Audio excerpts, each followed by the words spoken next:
While filling out the Naborly application, you will be required to provide documentation for all of the current income sources that you declare. It is important for your prospective landlord to understand your financial situation and how you will be able to successfully pay rent for their property. To do this, we compare the information you declared on your application with the information visible on the documents you provide. Before you declare something as current income, you should ask yourself the following questions. Do I continually receive income from this source, and do I currently have access to these funds? Will this income source continue for the majority of my tenancy in this property? Can I prove that I have had access to these funds within the past 30 days using legitimate documentation that would be acceptable to my landlord or property manager? All of these are important factors to consider when deciding what to include in your application. We know that everyone is living their own unique experiences, so we have done our very best to ensure that you will be able to select an income source that best reflects your situation. We are quite flexible with the type of document you can provide, as long as it meets our income verification standards. These standards will be discussed later in the video. Bank statements, letters of employment, pay stubs, and social assistance statements are just some of the documents that we are happy to accept. Here are the income source types that you can declare within your Naborly application.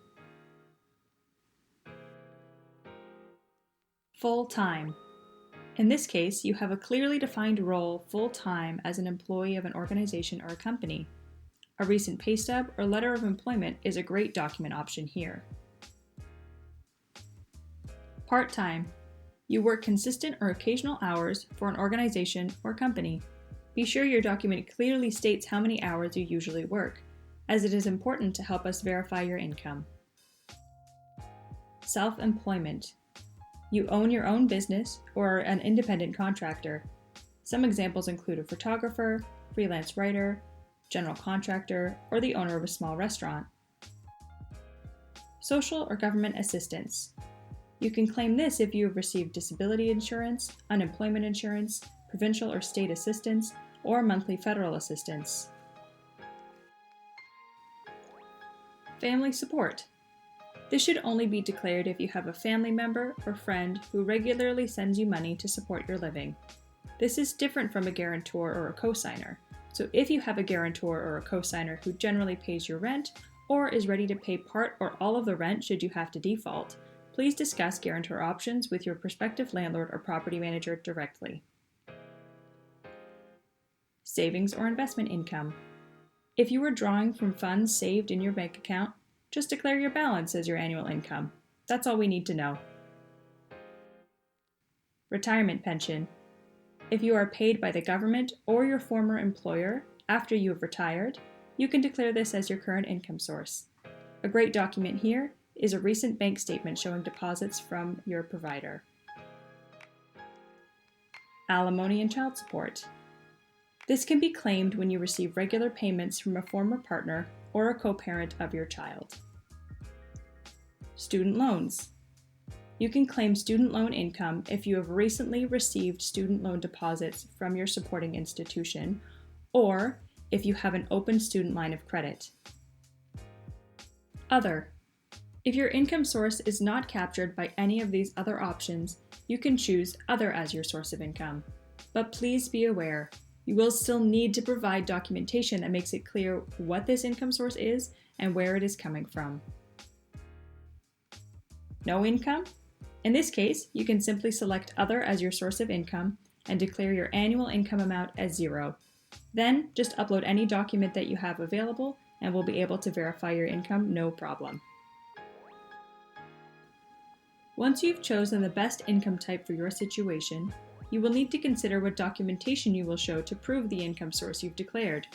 These documents will be reviewed by our screening team and shared with your prospective landlord or property manager for review, so it's best to choose your clearest documents. Our human screening team uses the following criteria to verify and review your income documents. First, your document must be clear and legible. Make sure the image or file is not too blurry, too small, or password protected.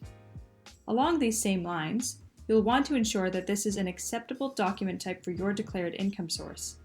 The acceptable document list will differ depending on your income source, so we recommend checking out our Help Center to learn more about your specific income type and what we require. Next, the document should include your full first and last name as listed in the application. This is important because we cannot verify that this document belongs to you if we can't see your full legal name. If you have another name that you sometimes go by, we recommend that you include this additional name in your application. Your document should also be dated within the past 30 days. We cannot make exceptions under any circumstance.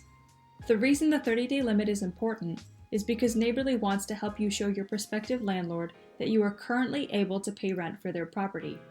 Since people's lives change often, we cannot verify that you're currently receiving income from this source with documentation that is dated outside of these 30 days.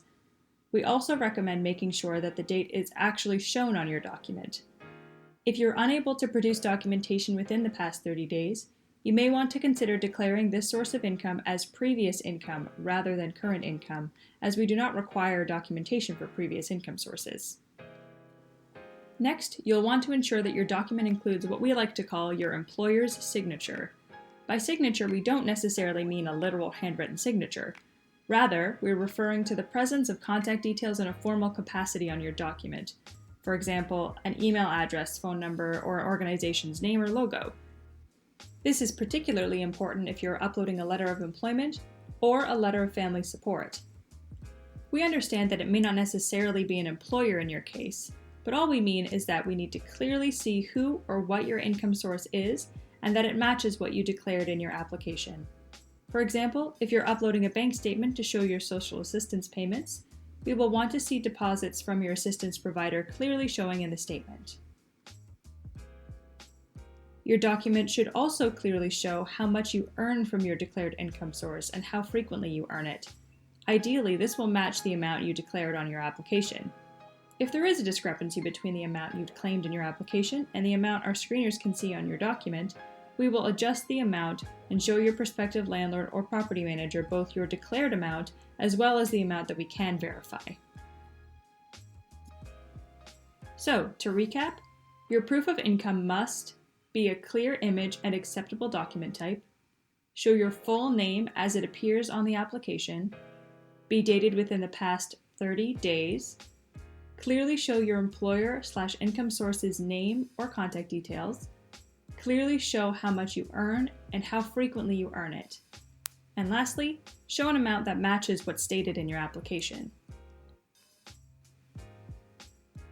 In general, please make sure that your document is in PDF, JPEG, or PNG format, and that it's smaller than 5 megabytes.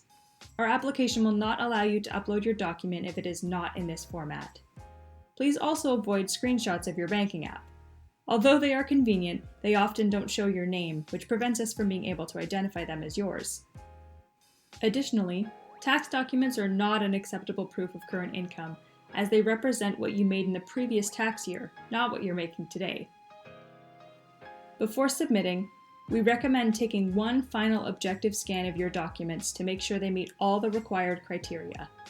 The document may be clear to you, but will it be clear to your prospective landlord or property manager? If not, then maybe look for an alternative document. If you want to learn more about what document type is best for your specific financial situation, we encourage you to take a look in our online help center at support.naborly.com. You can find more specific advice for your situation. Good luck!